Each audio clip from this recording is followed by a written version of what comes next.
कौन हो तुम? ईश्वर, परमात्मा। मुझे अलग अलग युगों में अलग अलग नामों से बुलाया गया। वो कौन है जो समस्त लोगों को 3 पग में नाप चुके हैं? वो कौन है जो पृथ्वी को समुद्र से निकाल चुके हैं? श्री राम के रूप में किसने किया शक्तिशाली रावण का संहार? अपने भक्त प्रहलाद की रक्षा हेतु किसने लिया नरसिंह अवतार? वो है अविनाशी, सर्वव्यापक, समस्त अवतारों के सूत्रधार, सृष्टि के रक्षक। वो है विष्णु भगवान।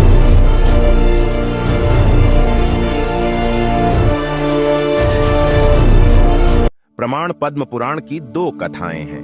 पहली कथा में ब्रह्मा जी के मानस पुत्र भृगु ऋषि यही जानने का प्रयत्न करते हैं कि हमारी तपस्या का अंतिम फल किस भगवान को जाता है, अर्थात ब्रह्मा विष्णु महेश में सर्वश्रेष्ठ कौन है।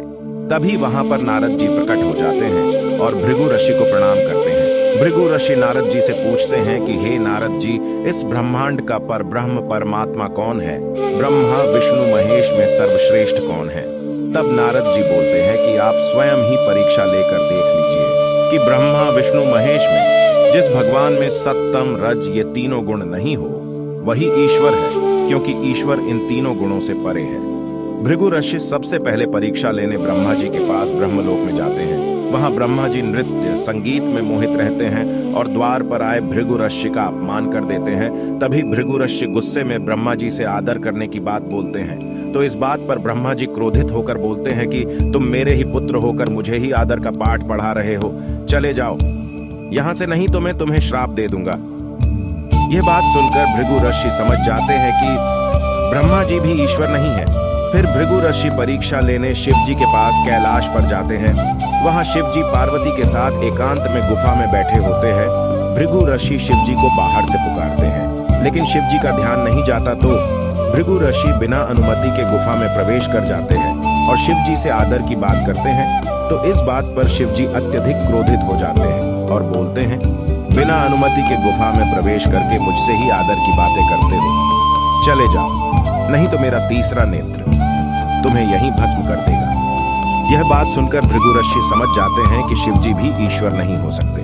फिर परीक्षा लेने भृगु ऋषि बैकुंठ धाम जाते हैं। वहां विष्णु जी ध्यान मग्न सोए हुए होते हैं। वहां भृगु ऋषि विष्णु जी को पुकारते हैं, लेकिन विष्णु जी ध्यानमग्न रहते हैं। फिर भृगु ऋषि गुस्से में आकर विष्णु जी को जोर से छाती पर लात मार देते हैं। इतने में विष्णु जी की आंखें खुल जाती हैं और ऋषि को आदर से देखने लगते हैं और भृगु ऋषि के पैर को अपने गोद में रखकर बोलते हैं, हे मुनिवर, आपने क्या कर दिया? आपके कोमल पैर और मेरी ये कठोर छाती, आपके कोमल पैरों को चोट लग गई होगी, मुझे क्षमा कर दीजिए। यह सब देखकर भृगु ऋषि की आंखों में आंसू आ जाते हैं और समझ गए कि श्री हरि विष्णु जी ही ईश्वर है। पद्म पुराण की